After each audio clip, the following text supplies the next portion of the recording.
నమస్తే, నేను Roja. Welcome to special debate. వాళ్ళిద్దరూ బావా బామ్మర్దులంత క్లోజ్, బయటకు కనిపించనంత ఘాటు రిలేషన్ వాళ్ళది. బంధుత్వం, స్నేహం అన్నీ లేకున్నా వారి రిలేషన్ మాత్రం డీప్ సీక్ అంత గాఢమైంది. ఇద్దరూ ఏమైనా చేసుకోగలిగినంత క్లోజ్. కానీ అంతలోనే అమెరికా అధ్యక్షుడు ట్రంప్, రష్యా అధ్యక్షుడు పుతిన్ గురించి చేసిన వ్యాఖ్యలు కలకలం రేపాయి.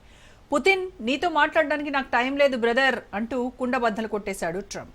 త్వరలో జరగనున్న సమావేశంతో టైం వేస్ట్ తప్ప ఒరిగేదేమీ లేదన్నాడు. అందుకే తాను పుతిన్తో సమావేశాన్ని రద్దు చేసుకుని చైనా అధ్యక్షుడు షీ జిన్పింగ్తో భేటీ కాబోతున్నానన్నాడు.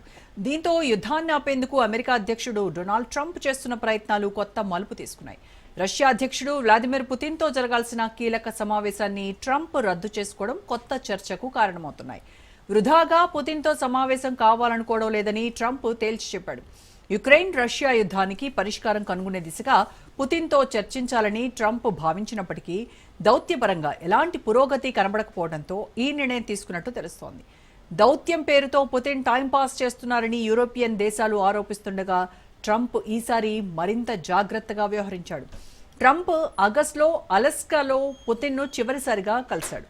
ఆ భేటీ తర్వాత కూడా యుద్ధ పరిష్కారానికి ఎటువంటి మార్గం దొరకకపోవడంతో అమెరికా రష్యా మధ్య చర్చలు నిలిచిపోయాయి. అయితే ఈసారి ట్రంప్తో చర్చల కోసం సీరియస్ ప్రిపరేషన్ అవసరమని క్రెమ్లిన్ ప్రతినిధి డిమిత్రీ పెస్కోవ్ వ్యాఖ్యానించాడు.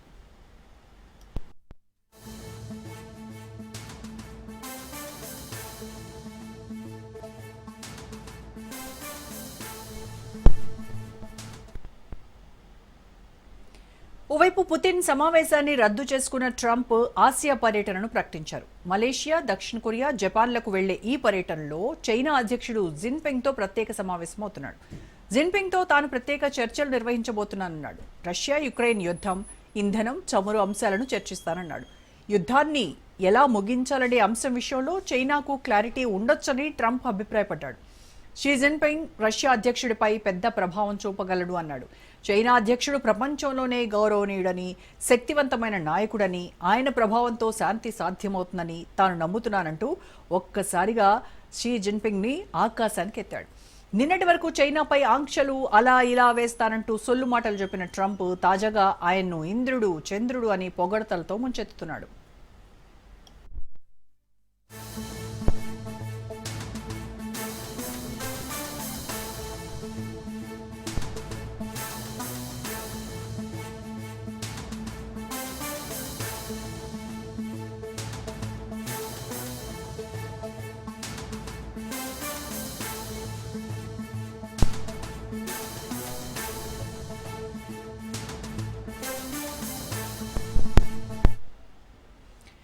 ఇక రష్యా మాత్రం యుద్ధ విరమణ ప్రతిపాదనను తిరస్కరించింది. రష్యా విదేశాంగ మంత్రి లావ్రోవ్ మాట్లాడుతూ అలస్కాలో ఇద్దరు అధ్యక్షులు అంగీకరించిన దానికి విరుద్ధంగా కాల్పుల విరమణ సాధ్యమయ్యే పరిస్థితి లేదని పేర్కొన్నాడు.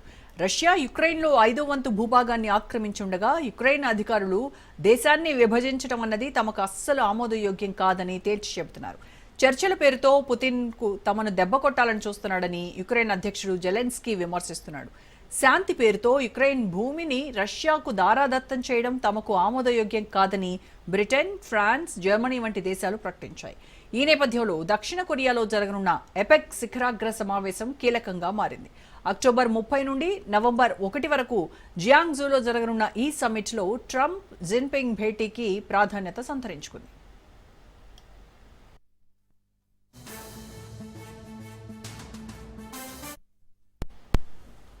దీనికి సంబంధించి పూర్తి విశ్లేషణ అందించడానికి ప్రముఖ విశ్లేషకులు అంది సత్యం గారు మనతో